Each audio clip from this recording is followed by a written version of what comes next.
Vamos a dar comienzo entonces a esta actividad, a esta jornada sobre criptomonedas y lavado de activos. La verdad es que es un verdadero placer para la Facultad de Derecho de la Universidad Nacional de Cuyo tener la posibilidad de ser anfitrión, aunque más no sea virtual, pero bueno, anfitrión al fin de esta jornada.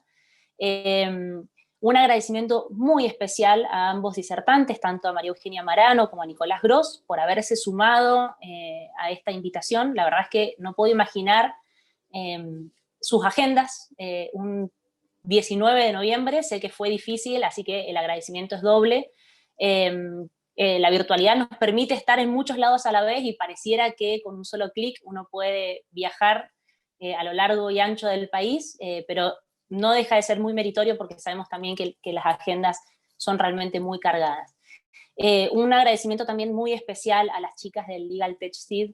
La verdad es que es un honor que Ariadna y Sol, ambas que bueno, van a moderar esta actividad, así que quienes no las conozcan las van a conocer, seguramente ya las conocen porque su actividad y su proactividad y su curiosidad en todos estos temas, la verdad es que no deja de sorprendernos y es un orgullo que sean alumnas de nuestra facu, así que también muchas gracias por haber sido puente de esta iniciativa entre la Facultad de Derecho y estos disertantes que nos van a compartir con mucha generosidad sus conocimientos, así que gracias chicas.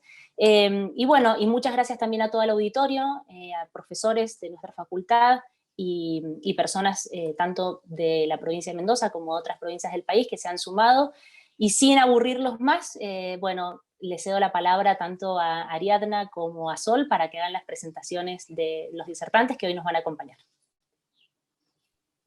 Muchas gracias, Laura. Bueno, reitero los agradecimientos de Laura, muchas gracias a todos por sumarse, muchas gracias especialmente a Nicolás y María Eugenia que muy amablemente accedieron a dar esta charla.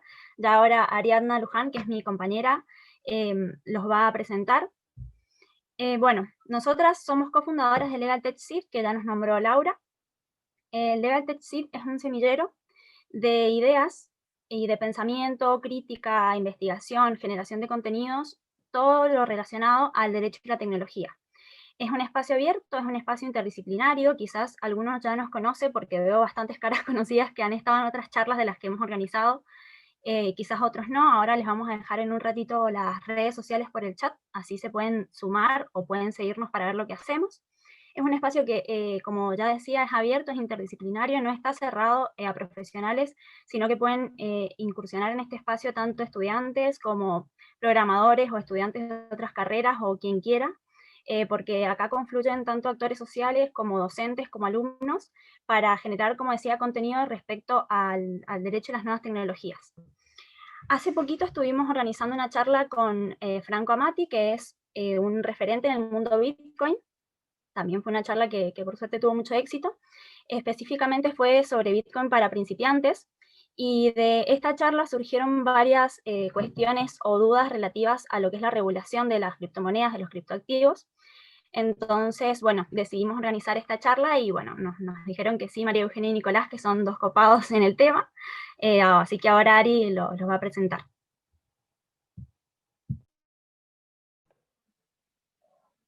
Bueno, buenas tardes a todos. Reitero las gracias. Muy agradecidos con la universidad por darnos la oportunidad de fomentar estos espacios, y a los disertantes y a todos los que están acá interesados por esto que nos está pasando como sociedad. Antes de empezar, entonces vamos a contarles un poco para quienes no sepan quiénes son los que nos van a exponer hoy. Él es Nicolás Gross, es sociólogo, abogado, es coordinador del área de investigación y producción de contenidos del Centro de Investigación y Prevención de la Criminalidad Económica, y es abogado en la Unidad de Apoyo a la Sostenibilidad de la Deuda Provincial del Ministerio de Economía de la Nación. Y ella es María Eugenia Marano, es abogada, posgraduada en Derecho de la Empresa, diplomada en Criminalidad Económica, diplomada en Género y Derecho de la Mujer. Es directora de supervisión de la Unidad de Información Financiera, investigadora del Centro de Investigación y Prevención de la Criminalidad Económica, consultora de la Fundación CES, organización integrante de la Coalición por la Transparencia Financiera. Así que bueno, muchas gracias y vamos a darle la palabra a Nicolás, que va a empezar con la presentación. Bueno, buenas tardes a todos y todas. Muchas gracias Ariadna Sol, Legal Tech SID, por haber organizado esto. A la Universidad de Cuyo también muchas gracias por haber brindado este espacio. Eso calculo que hizo que la convocatoria sea todo lo amplia que es y la verdad que está buenísimo poder, digamos, brindar estos... Nada, compartir un poco estos temas que son bastante actuales y que requieren de mucho debate, sobre todo es algo que está en tratamiento actualmente. Sabemos que hay algunos proyectos de los que después les va a hablar a mi compañera, María Eugenia, que se presentaron recientemente. Entonces es un tema que está bastante fresco y en el que nos tenemos que involucrar rápidamente, además porque, bueno, nosotros que trabajamos además el tema de la criminalidad económica sabemos la importancia que tiene saber con qué estamos tratando y cuál es digamos, el camino que tenemos que empezar a transitar. Dicho esto, voy a compartirles ahora la presentación. Confírmenme si están pudiendo verla bien. Se ve perfecto. ¿Se ven? Perfecto. Bueno, en principio, como ven acá, bueno, me resulta muy extraño, voy a ver por lo menos un par de caras acá porque esto de la virtualidad tiene sus costos. Bueno, en principio, acá lo que están viendo es algo de lo que trata todo esto. Ustedes están viendo la pantalla, probablemente no tienen la más pálida idea de lo que dice ahí, y justamente es la idea, que no entiendan qué dice ahí, porque esto es claramente un mensaje encriptado, en algo que vamos a ver a continuación, que tiene que ver con la función que está detrás de Bitcoin y muchas de las criptomonedas actuales. ¿Qué dice este mensaje? Bienvenidos a la jornada de criptomonedas y lavado de activos.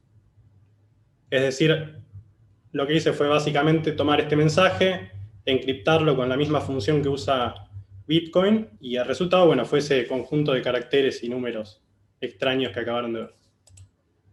Bueno, primero les voy a contar brevemente cómo es la historia, digamos, previa al nacimiento de Bitcoin. Es importante, no porque nos interese, sí nos interesa, digamos, la historia de Bitcoin, pero además hay algunos debates que salen de entender un poco el nacimiento de Bitcoin, que es importante tener.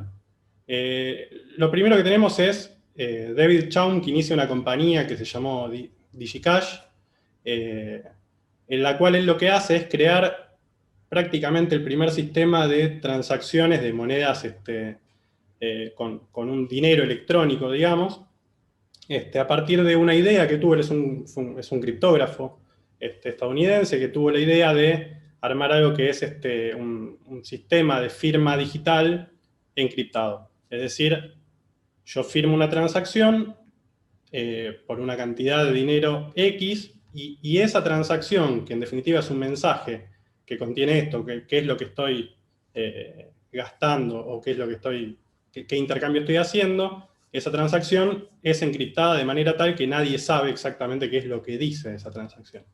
Esto lo crea David Chaum, inicia su compañía. En 1994 se hace la primera transacción de DigiCash. ¿Por qué fracasó digamos, esta experiencia? En 1998 quiebra. Fracasa principalmente porque no existía mercado. Digo, lo que hoy es muy común, que es que entramos en Mercado Libre o compramos comida por internet, hacemos todo por internet hoy, más en este contexto de pandemia. Los que no lo hacían aprendieron muy rápidamente a hacerlo. En ese momento no existía mercado, no existían comercios dispuestos a aceptar esta moneda, que era DigiCash. Tampoco existían usuarios.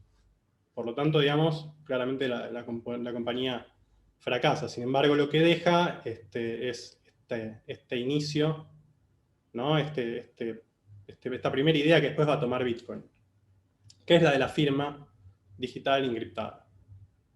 1993, Eric Hu lanza lo que es el manifiesto Cypherpunk. Los Cypherpunk es un grupo de personas que tienen, digamos, hay un componente ideológico bastante importante. Son principalmente anarquistas que están en contra, sobre todo, de la violación de la privacidad por parte del gobierno, principalmente, en las transacciones que llevan adelante las personas, los individuos. Entonces, nada, lanzan un manifiesto en el cual hablan de esto, de la importancia de crear una comunidad que vele por la privacidad de las personas. Hacen ahí una distinción entre secreto y privacidad, un poco compleja, medio dudosa, pero en principio, ¿por qué nos importa saber que esto existe y que cada vez que nos hablan de Bitcoin nos hablan de esto? Tiene que ver también con la creación de un mito fundante, ¿no? en las criptomonedas. Acá me sale un poco el costado sociológico. La idea es que nosotros compremos la idea de que tener Bitcoin y tener un sistema descentralizado de monedas, es decir, por fuera de los bancos centrales, y de alguna manera, de manera contraria a lo que es la soberanía monetaria de los países, lo que estamos haciendo en realidad es proteger nuestra privacidad, ¿no? Entonces, de alguna manera este es el beneficio. Yo no tengo ninguna duda de que los cypherpunk tenían esta idea y la llevaron a cabo en un montón de aspectos, y es súper valorable, y hay un montón de cuestiones para discutir al respecto de lo que es la privacidad. Todos sabemos lo que pasa con nuestros datos, y ellos se adelantaron bastante a este tema, pero bueno, la realidad es esta, digamos. Cuando hablamos de criptomonedas no estamos hablando solamente de nuestra privacidad, estamos hablando de muchas cosas, de transacciones de grandes montos de dinero. Ahora después lo vamos a ver.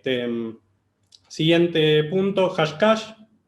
Fue un sistema, digamos, creado para solucionar los correos masivos, el spam, que implementa lo que es la prueba de trabajo. Después se va a usar en Bitcoin esto, que lo que hace es que las computadoras tengan que resolver un problema matemático complejo para enviar un correo, ¿sí? De manera tal que enviar un correo cueste dinero en energía eléctrica. Algo que para nosotros está bastante alejado, pero que en muchos países se calcula cuánto consume un CPU para realizar una transacción, y esto está detrás de Bitcoin, es decir, crear problemas lo suficientemente complejos como para que se gaste la suficiente energía, como para que enviar un mensaje sea costoso y mandar spam no solamente sea costoso, sino que sea antieconómico.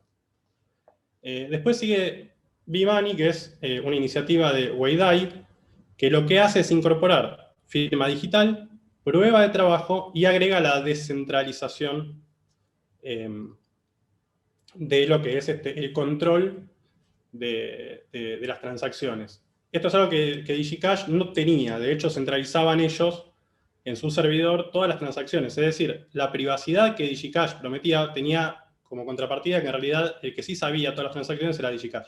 Esto lo soluciona Weidai. Hay un dato curioso. No se conoce mucho de él, pero digamos, la unidad más pequeña de Ether, que es una criptomoneda distinta de Bitcoin, se llama Wei en honor a él. 2008, el paper de Satoshi Nakamoto, que es una persona que nadie sabe si existe o no, pero en definitiva es el paper que da nacimiento a Bitcoin. Ahí están todos los fundamentos de Bitcoin, dice cómo funciona y cómo se implementa, y es efectivamente cómo funciona, más allá que después se modificaron algunas cosas a lo largo de su historia. 2009 nace Bitcoin. Acá vamos a ver algunos hitos, desde el nacimiento hasta casi la actualidad, digamos, porque lo que nos interesa es ver algunas cuestiones que surgen con las criptomonedas. Lo primero fue, la primera transacción que se hizo en Bitcoin es en el 2010, que es el intercambio de 10.000 Bitcoin a cambio de 2 pizzas. Esto es literal. Hay una persona que puso en un foro que,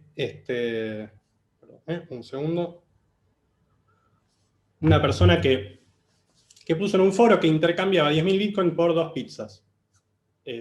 Una persona le llevó las 2 pizzas, que equivalían a $25 en ese momento, que hoy equivale a $180.309.000. Es decir, 2 pizzas en ese momento, si uno lo piensa al día de hoy, costaron eso.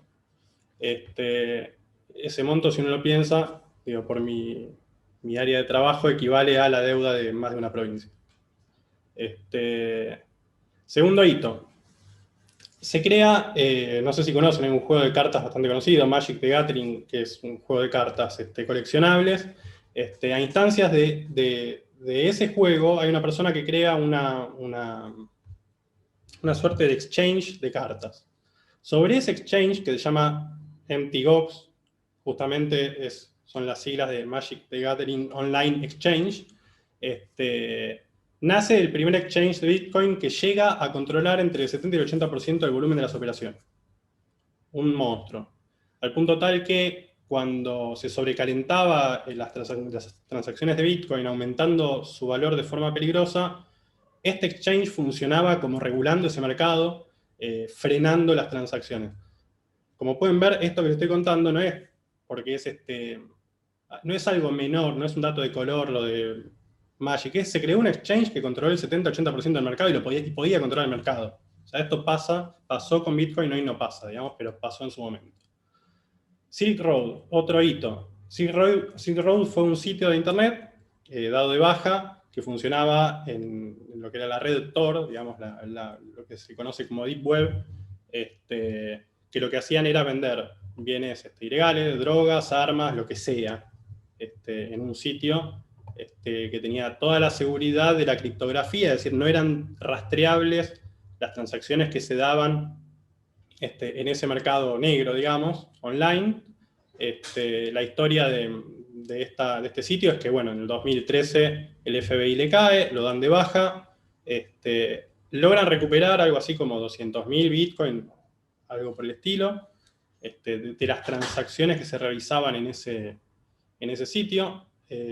Acá un punto, ¿no?, a tener en cuenta, que a mí me quedó resonando esta historia de Silk Road, más allá del derecho de qué pasa cuando nosotros pensamos en políticas de lavado de activos y financiación del terrorismo y este tipo de cuestiones, digamos, que claramente hay un componente acá, que es el pago de servicios absolutamente ilegales utilizando una criptomoneda. El otro dato de color es que hubo un decomiso de Bitcoin. Eso es algo que tenemos que pensar. ¿Qué pasa, por ejemplo, si un exchange actúa fraudulentamente? ¿Qué le decomisamos? ¿Cómo lo decomisamos si tiene sus activos en criptomonedas? Lo dejo picando, no tengo la respuesta y creo que no sé si está pensando esto, pero es uno de los puntos a tener en cuenta. Digo, igual el decomiso en nuestro país tiene sus complicaciones, pero nada, la va a tener también en este tema. 2014 comienza a ocurrir que sitios importantes como Overstock y PayPal, con Coinbase, que es un sistema que permitía el pago con bitcoins, empiezan a aceptar bitcoins para intercambios de bienes y servicios. Es decir, empieza a aparecer la idea del bitcoin como una moneda de cambio, una moneda masiva. Empiezan a aparecer las billeteras virtuales, las startups en bitcoins, es decir, lo que hoy conocemos como ICOs, y bueno, empiezan a aparecer una cantidad de sitios dedicados a esto. Después, perdón. Por último, en 2015 aparece Ethereum, que es, lo que importa acá es que se separa lo que es blockchain, que ahora después vamos a ver bien lo que es, del contenido, llamémosle, monetario. Es decir, ya la blockchain deja de ser usada solamente como un método para controlar transacciones económicas, para emplearse en un montón de cuestiones que no vienen al caso y son motivo de otra charla probablemente, pero digamos, cuando hablamos de esto que se habla ahora, que son los contratos inteligentes, etcétera, están relacionados con esto que está haciendo Ethereum. Otra vez me pasó lo mismo. Bueno, acá atrás de él, porque tengo puestas sus fotos. Lo último que hay, como ven acá, hay dos signos de Bitcoin, uno naranja, uno verde. Lo que ocurre es que en este año aproximadamente Bitcoin se separa en dos. ¿Por qué? Por característica tiene Bitcoin la cantidad de transacciones que puede realizar al día de la fecha. Digo, tiene un protocolo determinado que permite una X cantidad de transacciones por el tamaño de información que permite cada uno de los bloques de la blockchain, limitado, y que para lo que son las necesidades del consumo actual en criptomonedas, resulta muy limitado. Entonces decidieron armar un Bitcoin Cash. Es un Bitcoin paralelo, es decir, la blockchain se partió en dos. Las personas que tenían Bitcoins en ese momento pasaron a tener dos billeteras, ¿sí? Es decir, el valor de cada Bitcoin decrece. Tenía la misma cantidad, pero podían emplearlo en cualquiera de las dos cadenas. La idea es que Bitcoin Cash es mucho más rápido. ¿Por qué? Porque el volumen que permite cada uno de sus bloques de transacciones es mucho mayor, pasa de 1 mega a 8 megas, lo que permite que que las transacciones sean más veloces y sean muchas más. ¿Cuál es el problema con Bitcoin Cash? Que, digamos, hay una discusión de si Bitcoin Cash va a reemplazar a Bitcoin o no, si Bitcoin es irreemplazable y por qué. El punto con Bitcoin Cash es que hoy el proceso de minado, que ahora después vamos a ver lo que es, pero digamos, para que entiendan un poco, hoy lo controlan, hoy pueden controlar ese proceso de minado 3 compañías.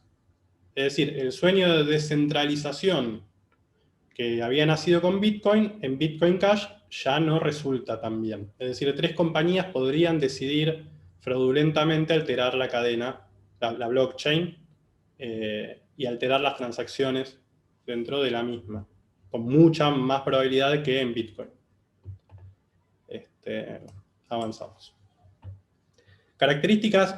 Aclaro una cosa, yo estoy hablando siempre de Bitcoin, ¿por qué? Porque es la criptomoneda más importante, o sea, no hay ninguna duda de que sigue siendo la más importante y todas funcionan más o menos igual, pero digamos, para que es de la que más información hay, de la que, digamos, hoy se consume y se usa masivamente. Las características son, primero, ausencia de autoridad central, es lo que les mencionaba antes. Nadie, absolutamente nadie, tiene control de Bitcoin. Es decir, hay nodos distribuidos en todo el mundo.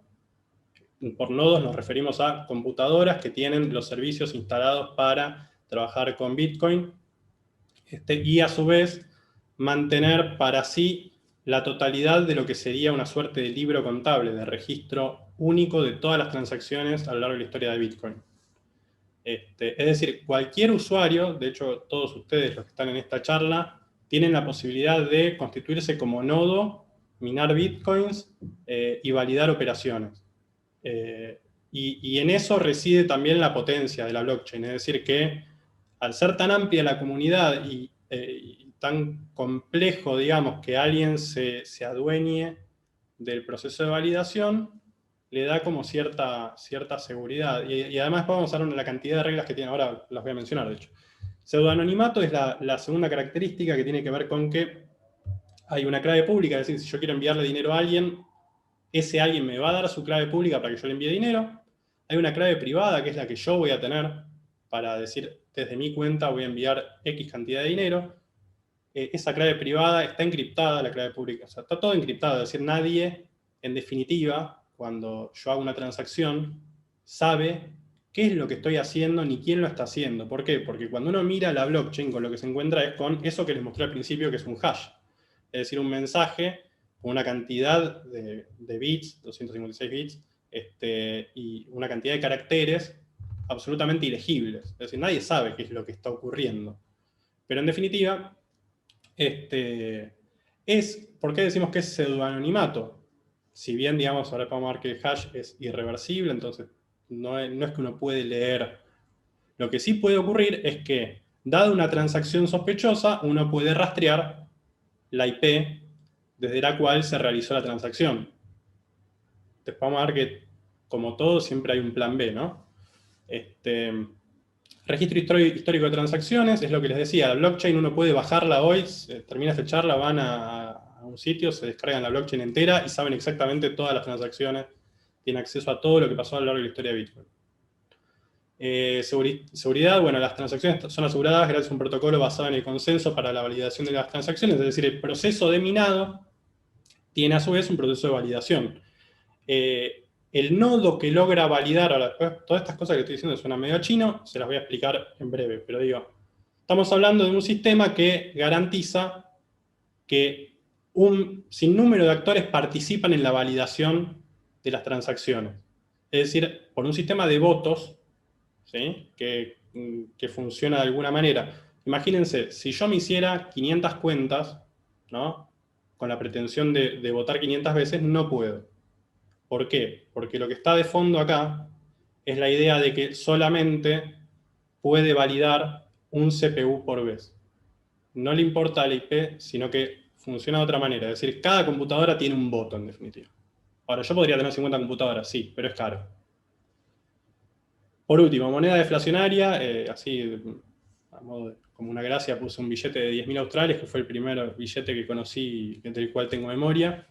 Igual cuando me toca tener uno en mi mano, ya había arrancado la convertibilidad con toda su cosa negativa también. Perdón. La idea acá es, puse moneda entre signo de interrogación, primero porque tenemos que cuestionarnos si las criptomonedas son monedas o qué son, después vamos a ver por qué. Pero acá lo que importa es que Bitcoin tiene un límite. ¿Por qué es deflacionario? Porque son 21 millones y no pueden ser más. Y el procedimiento de emisión de Bitcoin está absolutamente controlado.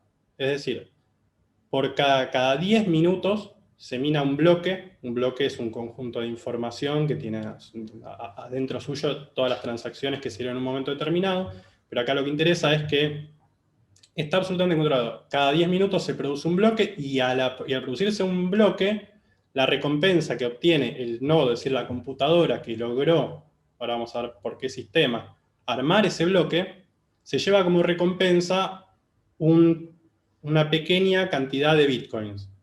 Esa cantidad de bitcoins, a su vez, cada 210.000 bloques que se forman se dividen en dos, es decir, la recompensa va bajando, está de alguna manera estipulado, porque tenemos cada 10 minutos producción de bloque y cada 210.000 división de la recompensa. Esa recompensa equivale a la emisión monetaria en el mundo de Bitcoin. ¿Sí? Está controlado, sabemos más o menos que en el 2050, no me acuerdo exactamente cuándo, pero dentro de muchos años se va a minar el último Bitcoin. Por último, paso a lo siguiente. Acá lo que tenemos es cuál es la diferencia entre la manera en la que funciona Bitcoin y la manera en la que funcionan los bancos. Digamos, ahí encontré justo una imagen que grafica algo de lo que uno se encuentra cuando uno estudia esto y hace algún curso. Siempre va a aparecer esta idea de el Bitcoin en contra de la centralización de las transacciones y de los bancos. Entonces, por eso me pareció adecuado que veamos cuáles son las diferencias. Primero, las cuentas en los bancos son... El banco sabe perfectamente quiénes somos, están todas las normas de conozca a su cliente, es decir, nos conocen por demás los bancos. A diferencia de Bitcoin, Bitcoin no sabe quiénes somos. Las cuentas son anónimas, yo me hago una cuenta, tiene una clave privada, una clave pública, todo encriptado. No se sabe. Salvo que alguien llegue a golpear la puerta de mi casa por rastreó mi IP, nadie sabe quién soy. Servicios. Bueno, los bancos sabemos lo que hacen, transfieren dinero, custodian, operan en cambio, etc. Bitcoin hace transferencias peer-to-peer, es decir, de persona a persona. No hay una entidad en el medio oficiando de... Que esto es bastante mentiroso igual, digo, cuando uno arma su billetera virtual en un exchange, alguien que nos presta un servicio, en realidad, de alguna manera estamos abriéndonos una cuenta en un banco absolutamente desregulado que opera en criptomonedas. Control de las transacciones, bueno, los bancos lo que hacen es actualización y seguimiento de los saldos en cuenta.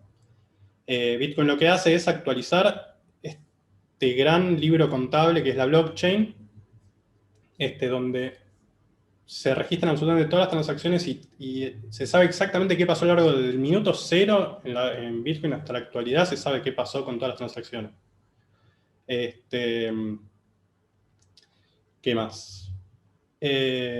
Por último, confianza. Los bancos se basan principalmente en el principio de confianza, es decir, yo deposito mi dinero en un banco porque confío en el banco no me van a cerrar la persiana. Sabemos que esto ocurrió más de una vez en nuestro país, entonces, y sabemos por qué es importante el principio de confianza respecto a los bancos. Si nosotros no confiamos en que nuestro dinero va a estar disponible, vamos y lo sacamos corriendo. En Bitcoin justamente lo que se busca es que el principio de confianza, de hecho reina el principio de desconfianza.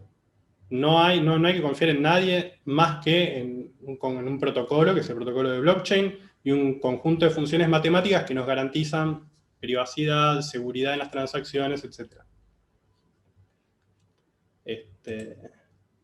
Bueno.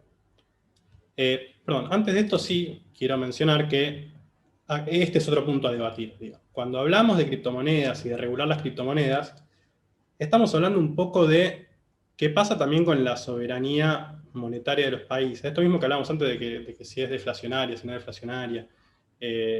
La emisión monetaria y justamente los medios de cambio que usamos todos los días son herramientas que tienen los gobiernos de todos los estados para regular la economía. Entonces, suponiendo que se un absoluto hipotético caso, eliminamos todas las monedas fiduciarias del planeta y empezamos todos a usar Bitcoin u otra moneda virtual como medio de cambio.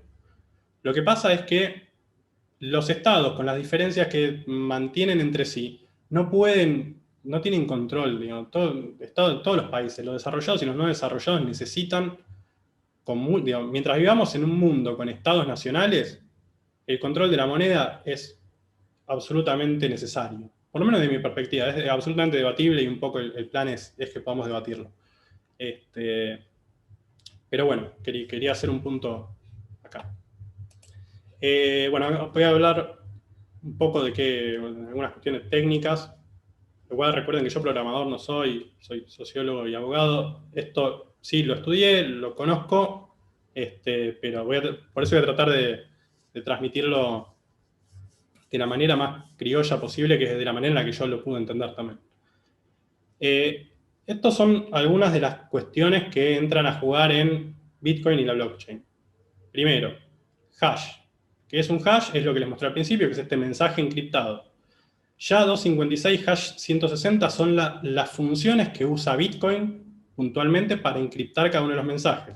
Cuando hablamos de una función, lo que estamos diciendo es, yo digo, por ejemplo, bienvenidos a la jornada, y por medio de un algoritmo, sumo, resto, transformo cada uno de los caracteres de mi mensaje en otra cosa, y obtengo un mensaje de las características de lo que es esta función en particular, que es SHA-256, hubo otras anteriormente. La particularidad de esta, primero que todas las funciones hash tienen una característica, es que son irreversibles. Ahora lo vamos a ver igual. Primero les voy a mencionar una por una y después voy a entrar un poquito en cada una. El árbol Merkle es una estructura binaria de datos para la construcción de cada uno de los bloques de la blockchain. ¿Sí? Se basa en esto, es una estructura de datos, el árbol de Merkle. Cadena de bloques es la blockchain propiamente, es decir, es el encadenamiento de cada uno de los bloques conformados por cada uno de estos árboles que adentro suyo tiene información de muchas transacciones. Minado y prueba de trabajo. Esto es puntualmente la creación de cada uno de los bloques, es decir, que un nodo toma todas las transacciones que en un momento determinado se están dando, conforma un bloque, digamos, poniendo en juego un procedimiento algorítmico que lo que hace es, ahora lo voy a mencionar, pero digo, en definitiva lo que hace es esto que habíamos dicho, es gastar energía en resolver un problema matemático, para poder armar un bloque. ¿Por qué quiere gastar energía en resolver un problema matemático de armar un bloque? Porque tiene una recompensa en Bitcoin, ¿sí? Bueno, función hash. Es esto, ¿no? Lo que les había mostrado al principio. Y acá lo importante es lo siguiente, que es lo que les estoy mostrando acá. Si miran el primer mensaje, lo que es la versión, digamos, una vez que atravesó la función hash, tenemos una seguidilla de letras, números absolutamente ilegibles. Si miran una y la otra, van a ver que son absolutamente distintas. ¿Por qué son absolutamente distintas? Porque el primero, bienvenidos a la jornada, no tiene punto al final, y el segundo sí. La única diferencia entre uno y otro mensaje es un punto. O sea, lo interesante de esto es ver cómo se modifica, hasta qué punto se modifica el mensaje con un cambio tan menor. Las características de la función hash es que es irreversible. Cuando decimos que es irreversible es que el conjunto de operaciones que se hacen adentro de la función, es decir, para transformar cada uno de las letras y caracteres en otra cosa, cada vez que ocurre eso, los pasos que se siguen, tendría que explicárselos como una cuestión medio matemática, pero, por ejemplo, si yo divido 21 por 5, voy a tener, por ejemplo, la operación de módulo en matemática, lo que va a hacer es obtener como resto 1. Ahora, ¿cuántos números, cuántas restas, o divisiones, mejor, cuántas divisiones tienen por resto 1? Infinitas. ¿Sí? Este tipo de operaciones ocurren dentro del algoritmo de lo que es una función hash, porque lo que hace es justamente garantizar que yo no puedo hacer operaciones matemáticas al revés para obtener como resultado el mensaje original. ¿Sí? Después, como ven, dice un hash por cada conjunto de datos. ¿Esto qué significa? Que no hay manera de que dado un conjunto o una seguidilla de información que dice, no sé, vendo tantos Bitcoin, dado ese mensaje, no se va a producir más otros datos, ¿no? Fecha, hora, todo lo que conforma la información de la transacción. Dado todo eso, el resultado va a ser un hash único y repetible. Por eso se dice que el hash es equivalente a la huella dactilar en las personas. Es decir, cada transacción tiene una seguidilla de caracteres absolutamente que identifica absolutamente a esa única transacción y a ninguna otra. Hecho esto, sigue lo que es, rápidamente lo voy a pasar esto porque no sé cuánto tiempo llevo y no me quiero tampoco extender indefinidamente, perdón, corté levemente para ver, bueno, me estoy pasando bastante. Voy a tratar de resumir esta parte que por ahí es un poco pesada. Esto lo que estamos viendo es que dentro de cada bloque, ¿sí? Esto que les decía antes es L1, L2, esto que está en pantalla, es cada una de las transacciones es encriptada en un hash, se juntan dos transacciones, se conforma un nuevo hash, es decir, la sumatoria de dos hash va a dar un hash completamente distinto, sube hasta conformar lo que es el hash principal del bloque, ¿sí? Al tener este hash principal, lo que a su vez se combina, ahora voy a pasar a la siguiente, lo que ocurre es que al obtener este hash, que es la información de todas las transacciones adentro de un bloque, se combina con el bloque anterior, ¿sí? Con el hash del bloque anterior. Se suman, obtengo un hash nuevo en el bloque actual.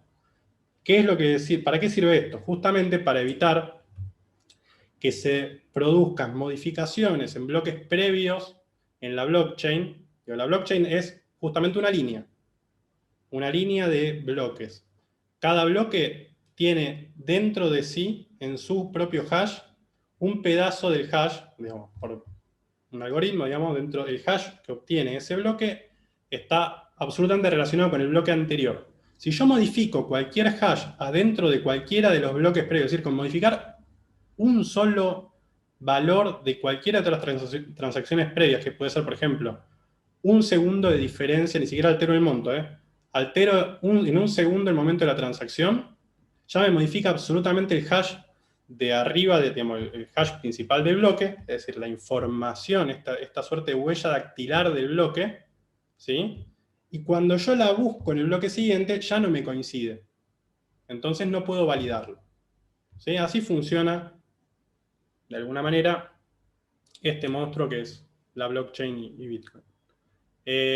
Acá ven algo que se llama nonce. Este número nonce de lo que habla es de lo que se obtiene al realizar la prueba de trabajo, a resolver este problema matemático absolutamente complicado, digamos, que en definitiva emplea lo que en informática se conoce como fuerza bruta, que es probar sistemáticamente un número tras del otro hasta obtener el número correcto de ese problema que nos plantea en un momento determinado la blockchain para el armado de un nuevo bloque de transacciones.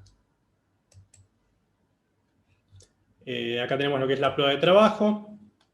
Los nodos compiten entre sí para resolver el problema matemático. Uno lo obtiene.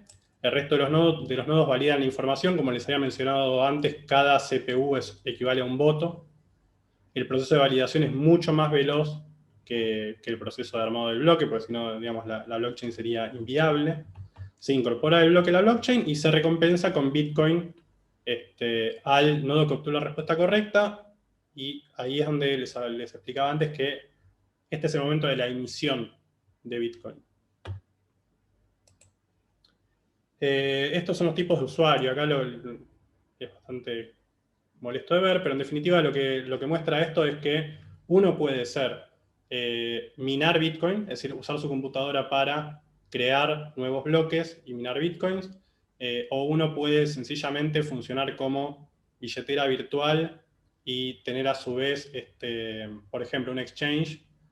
Hoy puede tener el servicio de billetera virtual más contener y validar la blockchain entera. Digamos, hay como múltiples combinaciones de esto que definen los tipos de usuario.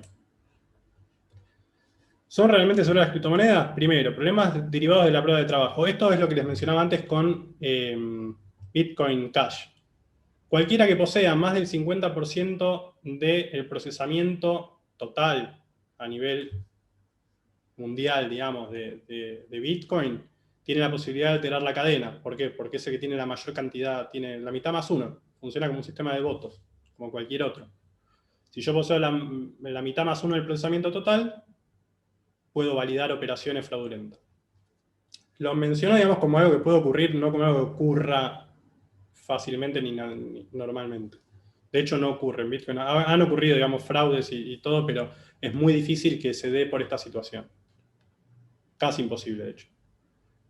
Problemas derivados de la clave y la billetera electrónica. Esto lo puse, es bastante elemental. Digo, si yo pierdo mi clave privada, no accedo nunca más a mi billetera virtual. Los bitcoins que yo tuviera guardados ahí se perdieron para siempre.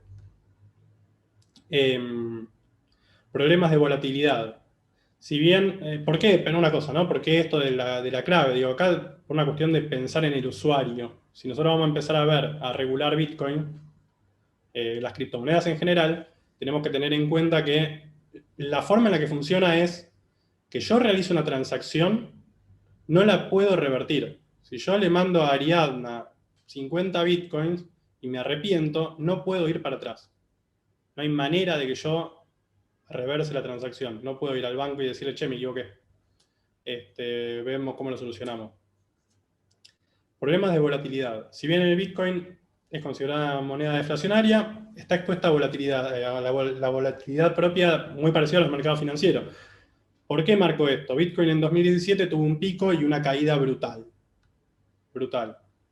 Obviamente le echaron, una de las explicaciones que hay es que los chinos, frente a las regulaciones del Estado chino, salieron a vender masivamente bitcoins y por eso se dio la caída de la moneda, digamos. A veces le echamos la culpa al murciélago chino, a veces le echamos la culpa, siempre están los chinos por alguna razón como culpables de todo. Pero acá lo que me interesa puntualmente de este punto es que no estamos hablando, en este caso, si nosotros miramos a Bitcoin, es muy raro hablar de Bitcoin como una moneda en esta cosa puntual, ¿no? Que es que tenemos como referencia del valor del Bitcoin, por lo general, a otra moneda, que puede ser el dólar o el euro o lo que fuere, pero digo, siempre tenemos por referencia otra moneda, es decir, en ese sentido pareciera ser más un valor negociable, ¿no? Que a su vez funciona como medio de cambio, es bastante particular. Ausencia de regulación. No existe regulación estatal clara sobre los exchanges, ni se brinda seguridad alguna a los consumidores. Bueno, esto es justamente lo que estamos tratando de resolver. Por suerte hay algunos proyectos de los cuales le va a hablar ahora Maru. ¿Qué más? Bueno, con respecto a la regulación, el mundo es bastante variopinto. La experiencia de Brasil es que como no se regulaba, no había una regulación clara y proliferaron muchos exchanges en Brasil, los mismos exchanges se autorregularon, lo cual para mí no es una salida muy amable, pero bueno, por lo menos quisieron. ¿Por qué? Porque se les genera problemas dentro del mercado a ellos mismos, no es porque sean buenos y porque quieran. Cuando no hay regulación, suele ser bastante problemático. Algunas de las cosas que se nombran cuando hablamos de criptomonedas, cryptocurrencies son las criptomonedas en inglés, digamos, en general, Bitcoin es la principal. Hay otras, Ether, Litecoin, Monero, Zcash, hay muchas más. Stablecoins son criptomonedas respaldadas con moneda fiduciaria, tienen por objetivo brindar un activo digital no expuesto a la volatilidad. Las stablecoins son monedas virtuales emitidas por empresas privadas que garantizan que por esa emisión de su criptomoneda hay un dólar respaldando en el fondo propio de la empresa privada. Peligrosísimo, ¿no? Si lo pensamos 2 segundos, tengo que confiar en que la empresa privada realmente tiene esos dólares que me dice a mí que tiene de respaldo a esa stablecoin. Se supone que, bueno, son menos volátiles y en teoría yo podría ir siempre con mi stablecoin X a cambiarla por un dólar, pongámosle. ICOs, son las Initial Coin Offering, acá me equivoqué, dice inicial, pero va con T. Refiere a emprendimientos que se capitalizan a través de recibir Bitcoin u otra criptomoneda. Es decir, lo que hago es decir, mi empresa va a hacer X cosa y ofrezco tal bien, voy a ofrecer tal servicio o tal bien, y de alguna manera salgo al mercado a buscar criptomonedas, que después obviamente yo voy a convertir en la plata necesaria para llevar adelante mi proyecto. Acá hay un punto bastante importante a tener en cuenta y que justamente va a ser motivo de regulación entiendo, que tiene que ver con que estas empresas, estas ICOs, lo que hacen es ofrecer o un derecho de uso de ese servicio que van a prestar en el futuro, o un porcentaje de la renta obtenida por la empresa. Es decir, esta ICO, ¿qué es lo que me están dando? A mí me están dando un token, ¿no? El token es como lo mismo, ¿no? Es un pedazo de información encriptada que dice cuánto tengo yo de esa empresa. Es muy parecido a una acción, ¿no? Entonces, si es tan parecido a una acción, ¿no debería regularlo la Comisión, no debería estar bajo la órbita de la Comisión Nacional de Valores? Yo entiendo que sí.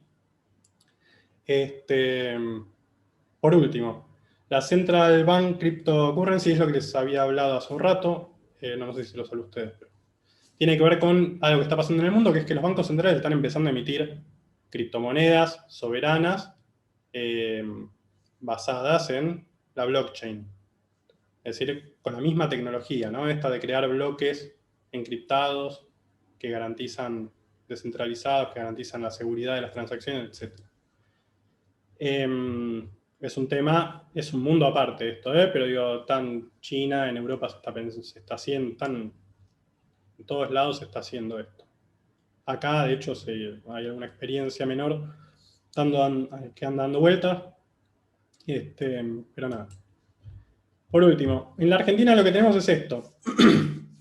Es que hasta el momento, ahora Maru se va a ocupar de esto, pero tenemos como distintas formas de mencionar a las criptomonedas. Moneda virtual para la UIF, en la resolución 300 del 2014, moneda virtual o token en un comunicado de la CNB 2017, que a decir verdad, digamos, la CNB, ahí hay un problema que ahora les voy a comentar, pero no sé, yo lo vivo como una suerte de indefinición bastante problemática. La FIP la definió como moneda digital en lo que es la ley de impuesto a las ganancias. Por último, el Banco Central muy recientemente habló de criptoactivos, que dentro de las opciones que hay a mí me parece la más potable, porque en definitiva no podemos decir que son, bueno, hablamos de moneda virtual, entonces decimos que es virtual, algo debe agregar, pero si decimos que es una moneda, me parece que criptoactivos es más correcto, es más amplio. Bueno, y esta es la pregunta, ¿no? ¿Es moneda, es valor negociable, es activo? Bien, muy rápidamente les voy a contar una experiencia que tuve. Yo hace un año trabajaba, esta es mi último slide, así que ya le paso la posta a Maru, pero les quiero comentar brevemente. Yo hace un año estaba trabajando en la Fiscalía Nacional de lo Penal Económico 9 y trabajé una causa de una compañía que había armado un hedge fund en criptomonedas, es decir, recibían criptomonedas a cambio de una renta fija, ¿sí? en dólares. O sea, supongamos que yo iba y le daba $10.000 y la empresa me garantizaba una renta del 3% mensual. Lo que hacían era una suerte de lo que se llama arbitraje en cambios, que es ir a buscar en todos los mercados del mundo que está cotizando Bitcoin o distintas criptomonedas, pero no solamente trabajaban con Bitcoin, ver todos los mercados cambiarios del mundo y comprar y vender moneda muy rápidamente, basándose en una tecnología que habían desarrollado ellos, un algoritmo que lo que hacía era detectar estas pequeñas diferencias en los mercados, ¿no? Entonces, por esa compraventa de activos virtuales, generaban una ganancia y ofrecían esta especie de renta fija, ¿no? Eso que era un hedge fund, después se transformó en un exchange. Al trabajar la causa, primero me encontré con la denuncia venía de Procelac, que hicieron un trabajo bastante interesante, porque el problema era qué es una criptomoneda, ¿no? No la tenemos definida, tenemos estos nombres que le hemos puesto, pero no sabemos muy bien, en definitiva, quién es competente para regular algo de esto. La denuncia era por captación de ahorro no autorizada. Entonces, ¿qué era lo que decía Procelac? Debería, digamos, si están funcionando como un fondo que capta criptomonedas, lo que vamos a hacer es emparentar ese contrato entre el usuario y el fondo, lo vamos a emparentar con lo que se llaman los contratos de inversión. que es una figura que está contemplada dentro de lo que es la normativa de la CNB. Al definir valor negociable, aparece contratos de inversión dentro de sus múltiples opciones. Tenemos un problema, la figura de contrato de inversión viene de Estados Unidos, es bastante compleja. O sea, hubo un esfuerzo de Procelac por tratar de enmarcar, digamos, una operatoria que en definitiva, ¿qué es lo que está haciendo Procelac? Estaba diciendo, che, esto es recontra peligroso para el inversor, porque no tienen, primero que no hay oferta, lo están ofreciendo públicamente porque salía en todas las redes. Segundo, no hay ninguna seguridad, el fondo estaba armado en Delaware, ¿no? Empiezan a aparecer estas cosas de las que Maru va a hablar ahora, pero el fondo estaba constituido en Delaware, el paper estaba en inglés, y lo ofrecían en Argentina, porque en Estados Unidos obviamente no. Decía, todo esto que estamos ofreciendo es para Argentina y no para Estados Unidos. Pero lo hacían desde allá. Entonces, bueno, Procelac intervino para mí bien, con buen tino. El problema es que después uno cuando trata de resolver estas cosas se encuentra con los límites en la CNB. Yo tomé testimoniales en su momento a el gerente de fondos comunes, el gerente de fideicomiso, el gerente de legales. Tomé 3, 4 testimoniales, nadie sabía qué contestar. Yo, digamos, después me fui de la fiscalía, lo último que llegué a hacer fue, ya en contexto de pandemia, mandarles la causa y decir, muchachos, díganme qué es esto.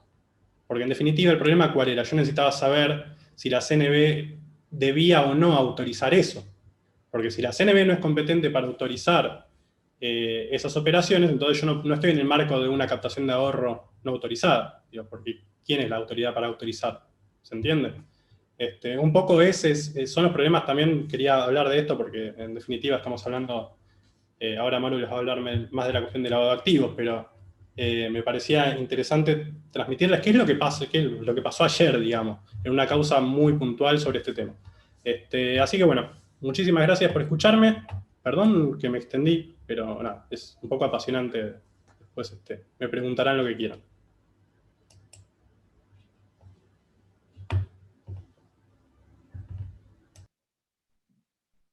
Hola. Muchas gracias, Nico. Euge, es tu momento. A ver, voy a compartir yo.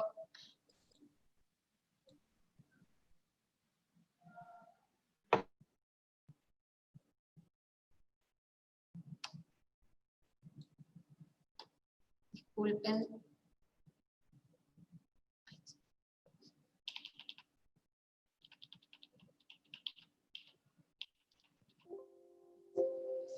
Bueno, muy buenas tardes a todos y todas. Primero que nada agradezco muchísimo a las chicas de Legatech, a la Universidad de Cuyo. Para mí la verdad que es un honor y un placer poder ser parte de esto.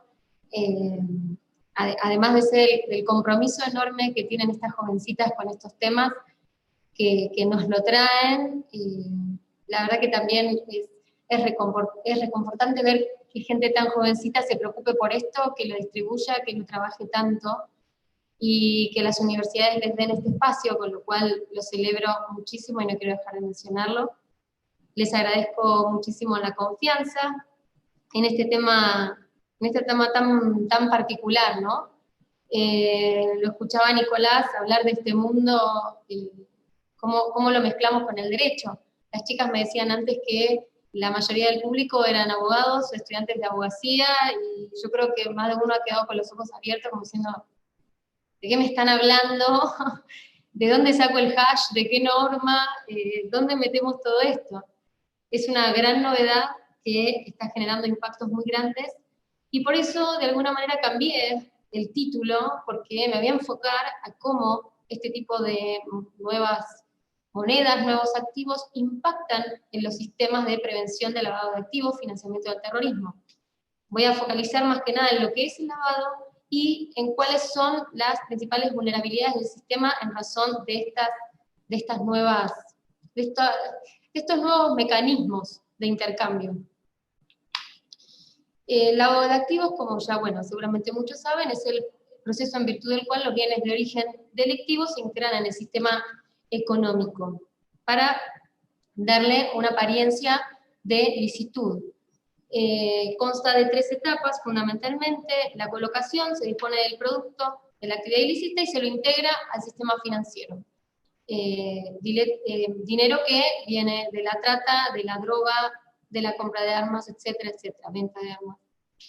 Estratificación, se realizan la mayor cantidad de operaciones posibles para perder un poco la ruta de ese dinero, y la integración cuando ya se dispone de los fondos dentro de lo que es el circuito comercial. El dinero ya queda blanqueado.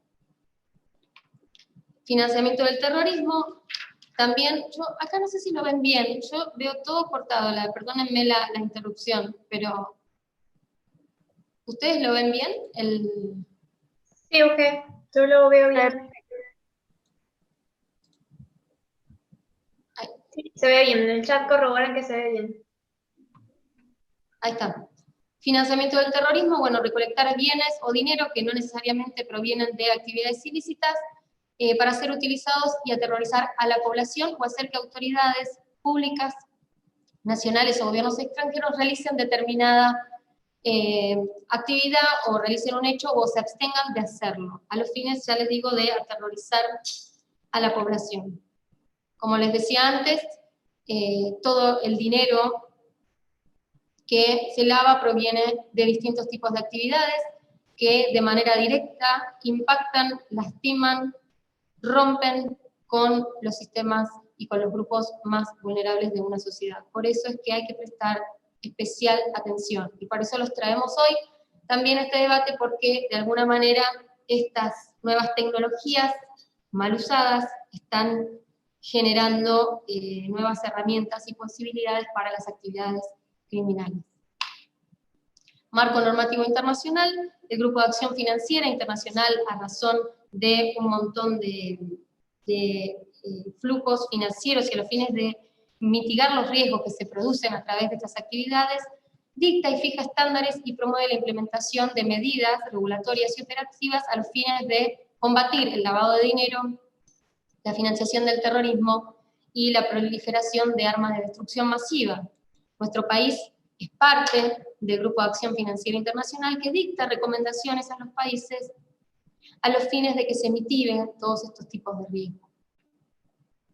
Nuestro marco normativo nacional en materia de prevención del lavado de activos, financiamiento del terrorismo, lo voy pasando porque esto es más que nada para ponernos en contexto de a dónde queremos llegar.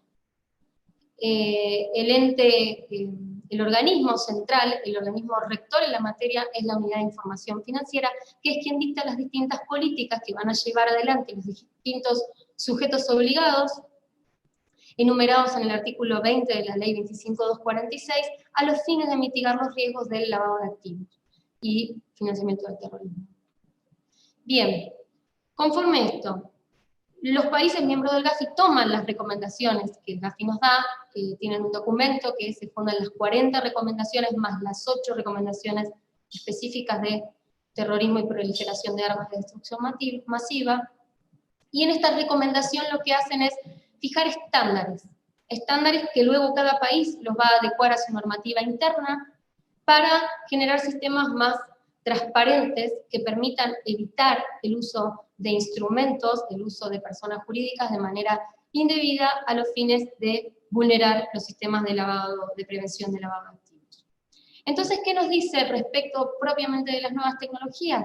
Que los países e instituciones financieras deberán identificar y evaluar los riesgos del lavado de activos o financiamiento del terrorismo que puedan surgir respecto al desarrollo de nuevos productos y nuevas prácticas comerciales a partir de nuevas tecnologías. El uso de distintas plataformas, tecnologías del desarrollo, nuevos o los que vayan a existir en el futuro. La guía emitió el GAFI, emitió distintas guías respecto de activos virtuales. ¿Por qué? Porque como sabemos, los delitos son dinámicos. Lamentablemente las organizaciones criminales siempre van varios pasos más adelante, y más cuando encuentran huecos y espacios donde meterse para eludir y escapar del control de los estados, claro está, y eso les facilita delinquir. Es por esto que el GAFI fue, a lo largo de los años, y en estos últimos años, donde esto ha sido y ha tenido un gran auge, dictado diferentes documentos que permiten de alguna manera guiar a los países para identificar dentro de los propios sistemas dónde están las vulnerabilidades o dónde tenemos que ir a mirar propiamente y poner el ojo a los fines de evitar cualquier tipo de delito. ¿Qué nos dice? También nos menciona el Gafi. ¿Cuáles son las diferentes monedas? ¿Dónde nosotros vamos a poner el foco? Moneda o activo virtual. Una representación digital de valor que se puede comercializar o transferir digitalmente y se puede utilizar para pagos o inversiones. No incluyen representaciones digitales de monedas fiduciarias, que serían los pesos y el dinero que sí tienen respaldo. Las monedas o activos virtuales, justamente como nos decía Nicolás antes, no están respaldados por ningún Estado, que es lo que lo diferencia de la moneda fiat y del dinero electrónico, que el dinero electrónico en realidad sí tiene el respaldo en dinero de curso legal, que es lo que vemos cuando tenemos las transacciones y los movimientos de los bancos. Es por eso que el Gafi hace un hincapié que se trata de activos virtuales. No utiliza el nombre de moneda para no confundirlo con dinero de curso legal, porque no lo tiene. Entonces, nos habla de qué son los activos virtuales y por otro lado hace especial hincapié en quiénes son los proveedores de servicios de activos virtuales, que son las personas físicas o jurídicas que no están cubiertos en ningún lugar en virtud de las recomendaciones y que como empresa realiza una más de estas actividades. Intercambio entre activos virtuales y monedas fiduciarias, intercambio entre una o más formas de activos virtuales, transferencias de activos virtuales, custodia y administración de los activos, y la participación y provisión de servicios relacionados con la oferta y o venta de un activo. Bien, estos proveedores tienen determinadas características. Los estándares del Gafi nos hablan de determinadas conductas que deben llevar los sujetos obligados, instituciones financieras, organismos del Estado y otros tantos sujetos obligados, en relación a los clientes. ¿Qué es lo que pasa con esto? Los sujetos obligados deben llevar todo un sistema de prevención de lavado. ¿A qué fines? A los fines de conocer a sus clientes, a los fines de mitigar los riesgos. Entonces, deben tener una serie de controles que, si estos proveedores de servicios virtuales hoy no se encuentran incluidos como sujetos obligados, no los van a cumplir.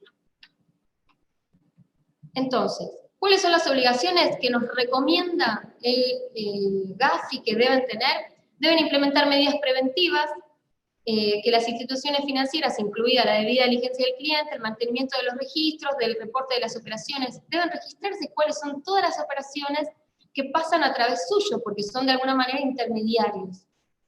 Y deben, bueno, obtener, mantener y transmitir de forma segura la información del originador y del beneficiario al realizar las transferencias. Justamente una de las cosas que antes mencionó Nicolás es que este tipo de monedas lo que tratan, o en realidad lo que brindan como positivo cuando se venden es el anonimato, ¿no? Algo tan debatido, algo tan cuestionado, algo que en nuestro país de alguna manera había sido superado cuando se dictó la ley de nominatividad de las acciones, se prohibieron las acciones al portador para que fueran todas nominales. Hoy, con esto, estaríamos de alguna manera, en cuanto a lo que es identificación del beneficiario, a quién es la identificación del titular de ese activo, dando un cierto paso atrás en cuanto al conocimiento por parte del Estado de quiénes son que realizan esas operaciones.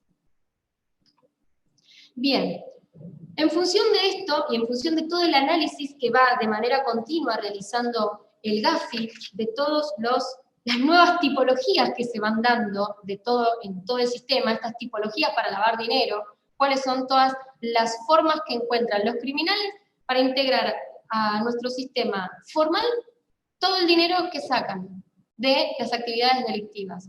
Lo reitero porque a veces no nos damos cuenta y por delante nuestro pasan constantemente actividades tendientes a lavar dinero. ¿Qué nos dice? ¿Cuáles son los indicadores de alerta y que los distintos sujetos obligados tienen que tener en cuenta a los fines de hacer un enfoque real basado en riesgo, la recomendación 1 nos habla del enfoque basado en riesgo. ¿Qué significa esto? No todas las actividades son iguales, no todas las zonas geográficas son iguales, con lo cual cada actividad, cada región, hasta cada país, porque de acuerdo a las características de cada país tiene riesgos diferentes. Con lo cual, en función de esos riesgos, debe prestar especiales atenciones a determinadas características de las operaciones. ¿Qué es lo que nos dice que tenemos que prestar especial atención? Características tecnológicas que aumentan el anonimato, como uso de sitios web de intercambio de igual a igual, servicios de mezcla, criptomonedas mejoradas con el anonimato. ¿Y esto por qué? Esto, lo que no quiero dejar de resaltar que el Gafi de alguna manera sí considera que todo avance tecnológico es positivo. Lo que no es positivo es que no exista regulación, que no exista determinado control. Debemos también fomentar el uso de nuevas tecnologías. Ese es el futuro y de eso no podemos escapar y no podemos ser ajenos. El tema es que este futuro tampoco destruya sectores, destruya estados, destruya sociedades. Creo que ese es el foco principal. Entonces, por ejemplo, el Gafi tiene una recomendación específica, los países tienen normas específicas respecto del conocimiento del beneficiario final. Este tipo de tecnologías que aumentan el anonimato estarían, de alguna manera, contrariando estos principios fundamentales, que es donde hoy tenemos que poner especial foco. Porque los criminales lo que intentan de manera constante es dar opacidad a ellos mismos, o sea, tratar de que no se los conozca, a través de distintas capas de estructuras jurídicas, a través hoy de distintas monedas, ID, domicilios de estas características. Este es el gran riesgo que tienen estos activos virtuales, además de tratarse de un mundo que, por lo menos para mí, y sé que para muchos es completamente novedoso y alejado de las realidades, ¿no? Lo intangible siempre suele ser bastante complejo de comprender. Riesgos geográficos. Los delincuentes pueden explotar países con medidas nacionales débiles o inexistentes para los activos virtuales. Serían como una especie de jurisdicciones offshore en cuanto a medidas. Bueno, voy a ir a operar con un domicilio de ID en un país donde esto no está regulado, por ejemplo. La estructura de las transacciones, los montos que se realizan en pequeñas cantidades y en lapsos muy cortos de tiempo. Es automático a los fines de perder el rastro de quién fue que compró eso con dinero que venía de la venta de drogas, por ejemplo. Realización de múltiples transacciones de alto valor o una asociación corta, que existe un patrón escalonado irregular. Perfiles de remitente o destinatario. Esto es cuando los sujetos obligados deben evaluar el perfil del cliente, que se compadezca realmente con determinadas operaciones. Y esto hay que tenerlo bien en claro, porque no todos los perfiles patrimoniales dan con determinadas operaciones de dinero. Y cuando acá se invierte una suma muy considerable con alguien que no demuestra tener esa capacidad en la administración pública federal de ingresos públicos, por ejemplo, claramente está evadiendo y hay algo que estamos perdiendo de vista. Fuente de fondos o riqueza que pueden relacionarse con actividades delictivas. Exacto. Como acá no hay una autoridad de control, no hay un sujeto que esté obligado a controlar el origen y licitud de los fondos, corremos este gran riesgo. Por eso es tan importante tenerlo en cuenta, por eso decimos que vulnera severamente los sistemas de prevención de lavado de activos y financiamiento del terrorismo. Hay un montón de casos, porque estos indicadores surgen también del análisis de casos concretos, de robo de datos, de uso de identidades falsos.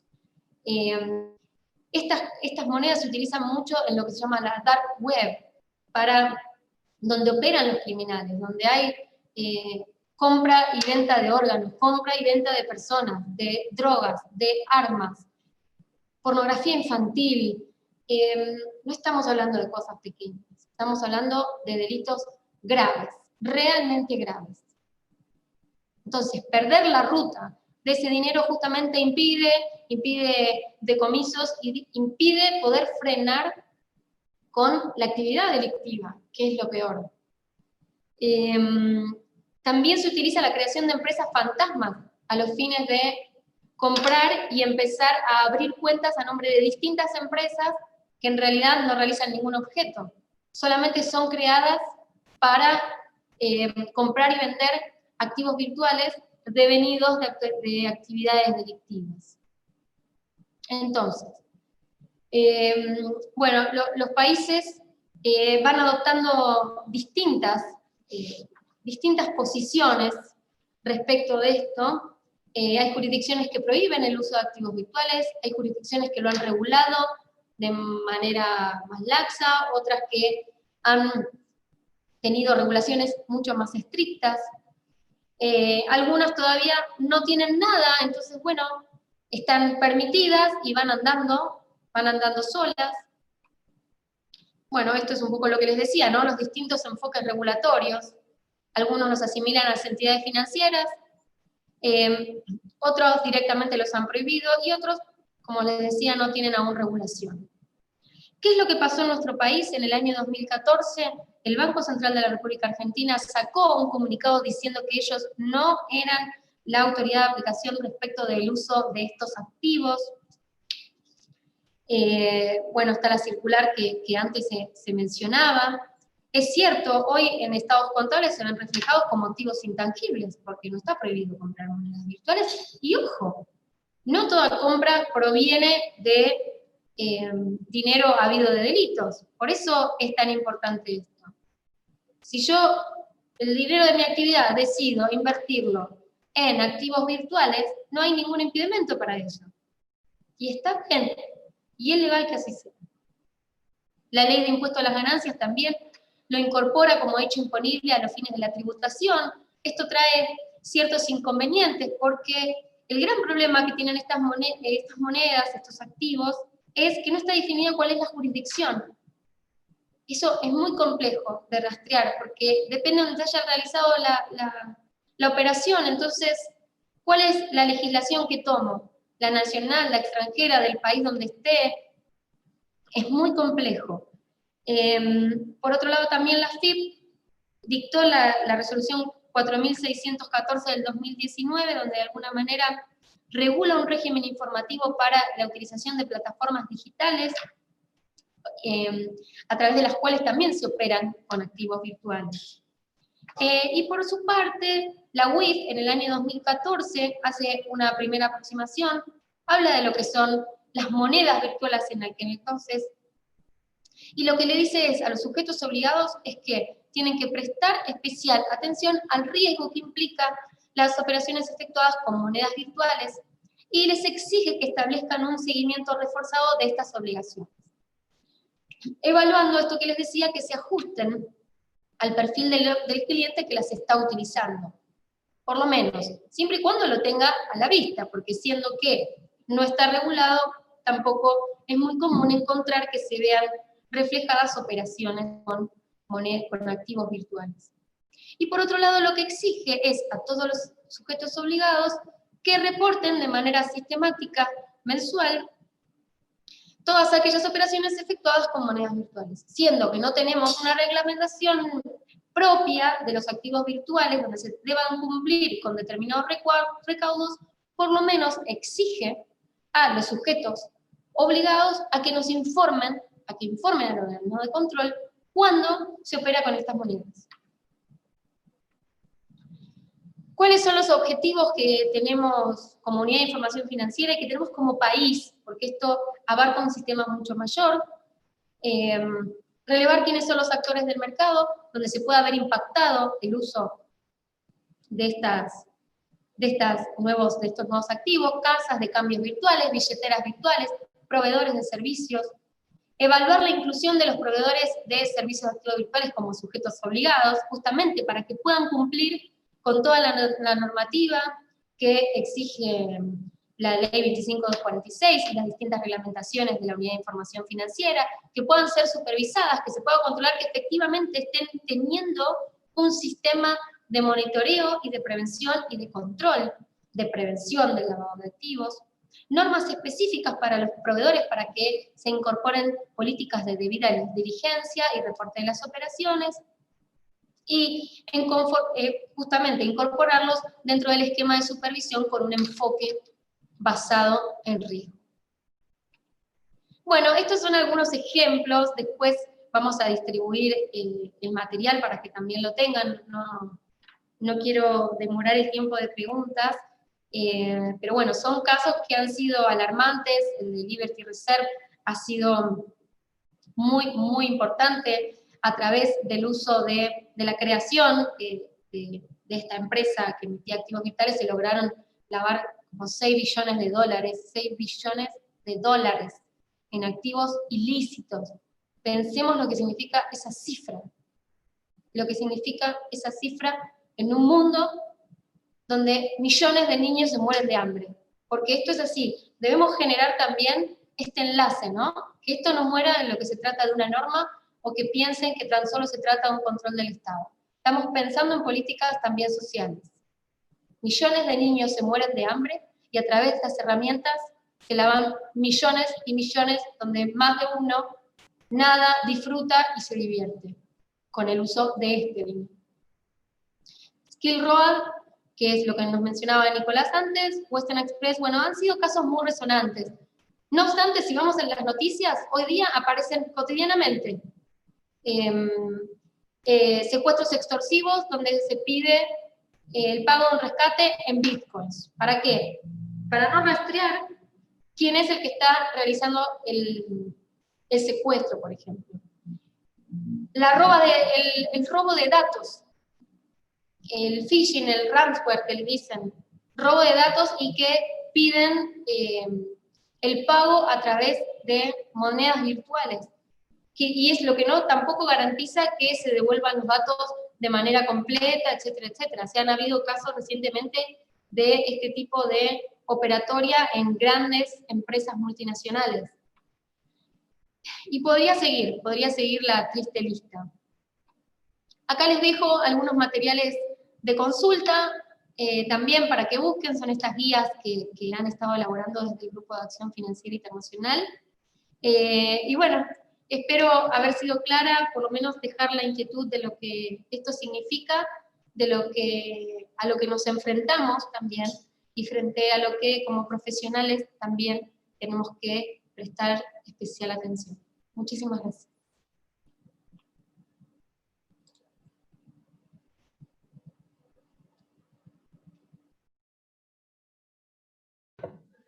Bueno, muchísimas gracias María Eugenia y Nicolás. La verdad que la exposición de ambos ha sido tremenda.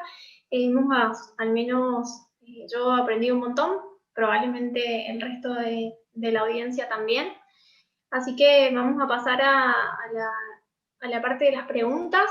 Los que tengan, tenemos algunas anotadas, pero los que aún no las han hecho pueden ir haciéndolas en el chat y las vamos leyendo. Y quédense tranquilos que les vamos a pasar el material, que también está muy bueno. Me disculpas, Ari, ahí justo se apareció un globito con una pregunta y vi. Sí. Hace muy poquito, la semana pasada, se presentaron 2 proyectos de ley para reglamentar el funcionamiento de las criptomonedas. Los he leído, los estoy analizando. Creo que todavía nos falta un poco de profundidad, que esto es más grande de lo que nosotros pensamos, y que cualquier reglamentación debe ser seria, consciente y completa, para no tener que quedarnos solo en la letra de la norma. Necesitamos tener normas que sean efectivas y claras. En este caso, sobre todo claras, porque es un tema muy confuso. Entonces, es lo único que en este punto puedo referir a los proyectos de ley que están presentados. No son malos, son mejorables.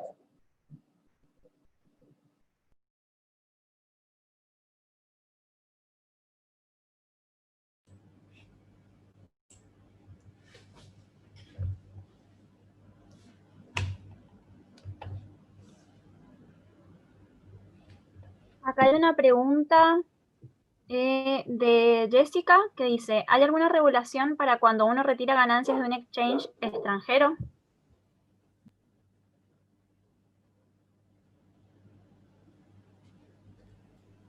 A ver, si querés contesto, Omar.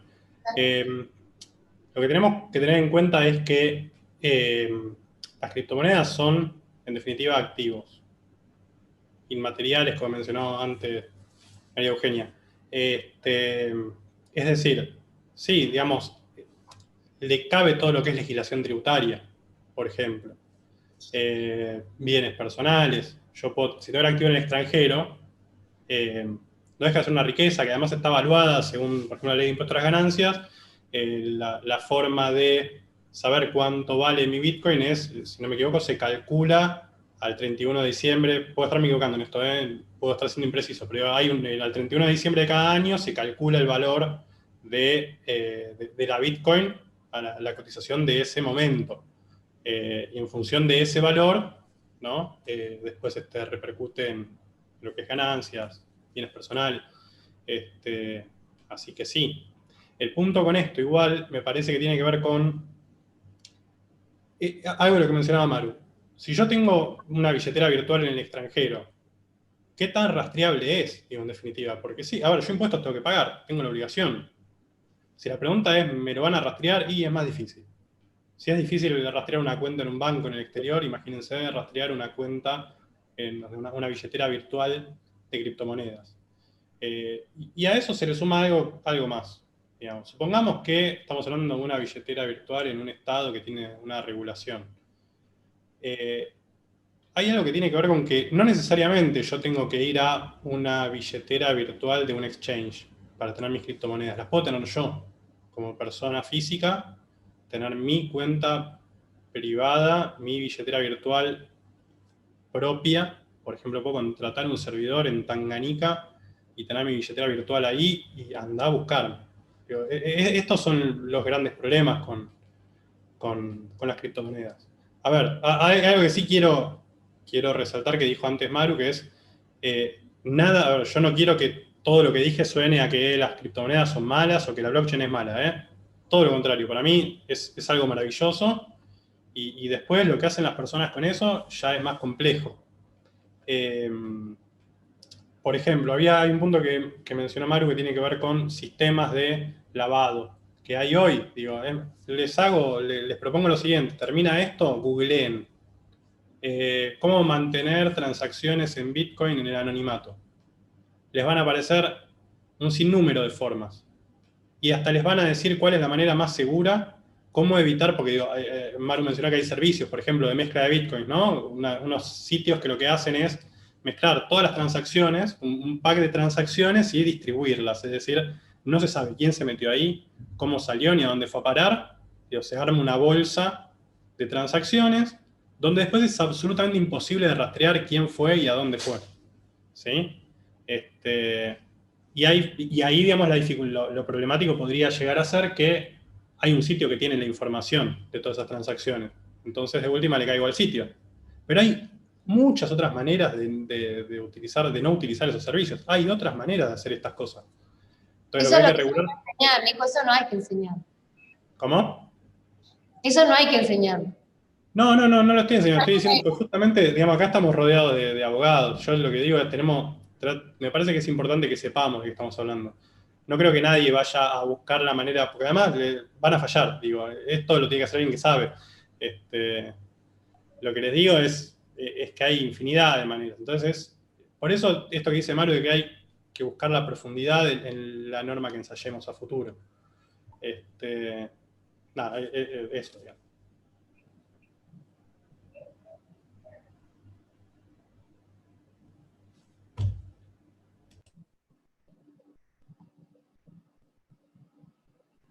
Había otra por acá que dice, ¿qué pasará cuando no se mine más Bitcoin? ¿El precio subirá más? ¿Cuándo qué? Cuando no se mine más Bitcoin. No, a ver, es imposible responder, digamos, porque tiene que ver con el valor de un activo. Pero sí, hay algo que es claro. Digo, si yo tengo un activo limitado, depende digamos, de lo que confluya en el mercado de esa criptomoneda puntualmente, cuál va a ser su valor.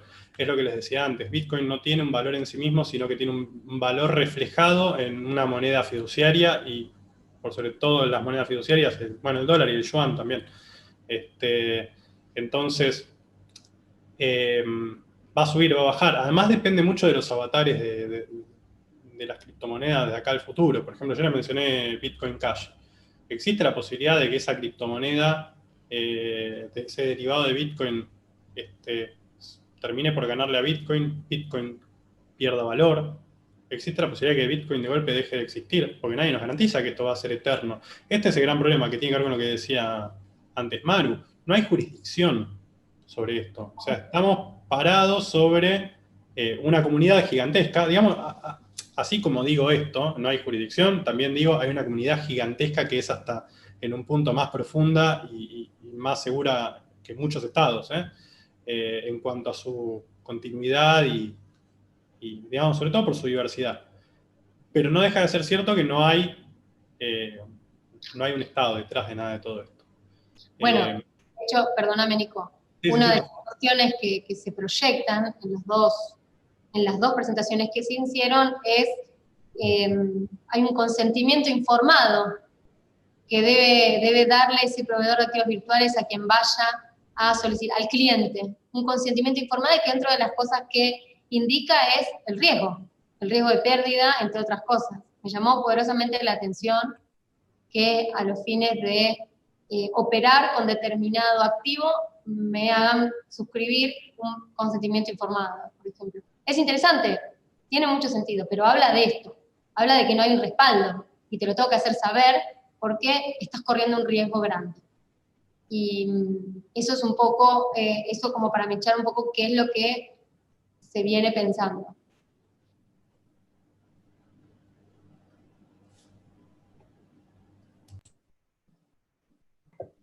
Acá hay otra pregunta que dice si las wallets se pueden rastrear según su IP. De Paulo. Sí, sí, eso yo creo que lo había mencionado. Tiene que ver con lo siguiente. Las transacciones no dejan de ocurrir en Internet. Entonces, toda transacción lo que implica es un envío de información de una computadora a un servidor a un lugar, después a todos los nodos de la blockchain, etc. Es decir, sí, es rastreable digamos, que llega información. No, por ahí no se puede dar la información por esto que les mencionaba antes, digamos, al estar encriptado uno no sabe. Pero sí se puede rastrear el trayecto de que de una computadora particular salió información hacia, por ejemplo, un exchange, ¿sí? Y hacia atrás. Sí.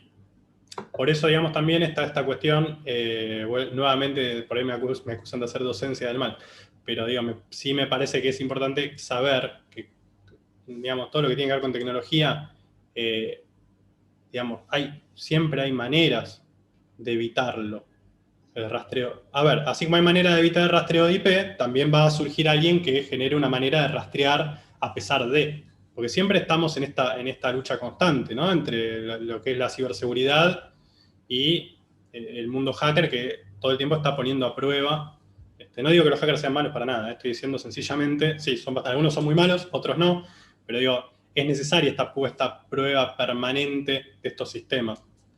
Pero nada, lo que esperamos también es que justamente esto se vaya volviendo cada vez más seguro, que haya cada vez más regulaciones que eviten este tipo de problemas. Por ejemplo, si las criptomonedas hoy, si se emplearan masivamente, va a hacer que cualquiera de nosotros va a pedirle un servicio a alguien que lo va a prestar. Por esto, digamos, es importante esto de pensarlas como sujetos obligados y que tengan todas las obligaciones correspondientes. Porque es muy difícil que masivamente todos nos volvamos hackers. Yo estoy absolutamente lejos, a una distancia infinita de eso. Son muy pocos los que pueden, los que tienen la cabeza para hacer ese tipo de cosas. Entonces entendamos también que tenemos que trabajar primero con regular lo que va a ser masivo en no mucho tiempo. Muchas gracias, Nicolás. Acá hay una pregunta más que dice, ¿no se puede entender como recursos financieros y por ende que sea viable la regulación del Banco Central?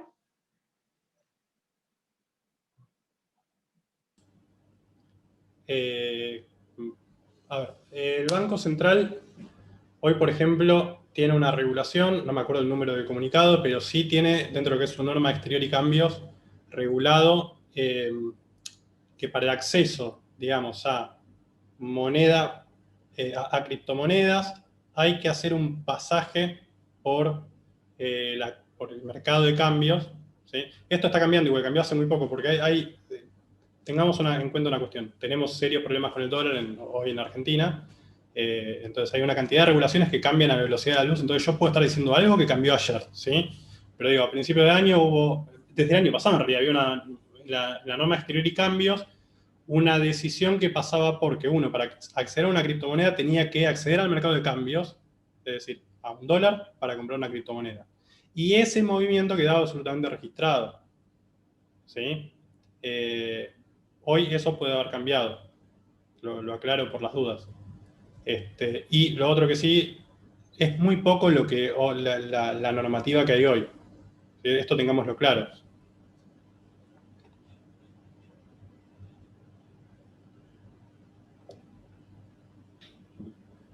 Una cosa, sí, en el comunicado de mayo sí está como activo financiero. Me olvidaba de eso. Yo creo que lo mencioné en una de las últimas diapositivas que mencioné los comunicados. Ese comunicado refiere a las criptomonedas como activo financiero. Acá hay una pregunta más de Sergio que dice, ¿se espera que incida en algo la resolución de los actuales procesos penales por lavado con activos virtuales en nuestro país? Por ejemplo, la causa Bobinas Blancas, actualmente en etapa de juicio oral por un imputado por lavado de activos virtuales.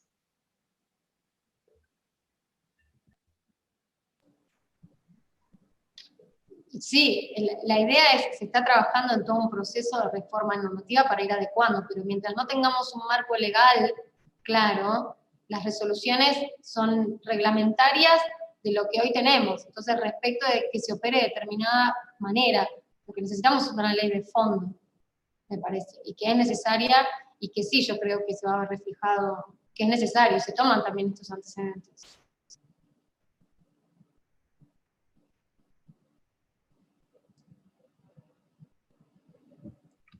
Bueno, si no hay más preguntas. Bueno, antes de despedirnos, como les decíamos al principio, que nosotros en el semillero, además le agradezco a los chicos que son parte del semillero que estuvieron en la charla, que había varios, que también estuvieron compartiendo en sus redes para ayudarnos con la difusión. Estamos organizando, o más bien ya tenemos planificada una charla sobre inteligencia artificial y ética que va a dar María Daro, también organizada por el semillero. Ahora paso a dejarles el link. De todas maneras, cuando nos sigan en las redes sociales, ahí como les expliqué al principio, en el Linktree van a poder encontrar directamente el link para inscribirse. Es el 25 de noviembre. Así que bueno, siguiendo un poco en esta temática del derecho y la tecnología, va a estar muy interesante y quedan todos invitados. Bueno, entonces ya para cerrar, les agradecemos muchísimo, por un lado, a la Facultad de Derecho, que nos dio el espacio y la difusión para esta charla tan interesante.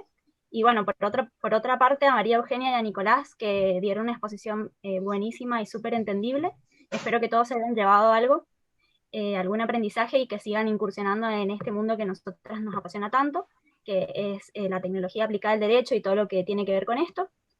Así que bueno, y les doy las gracias a todos de mi parte, de parte del semillero y seguramente de la Facu por haberse inscrito y haber asistido.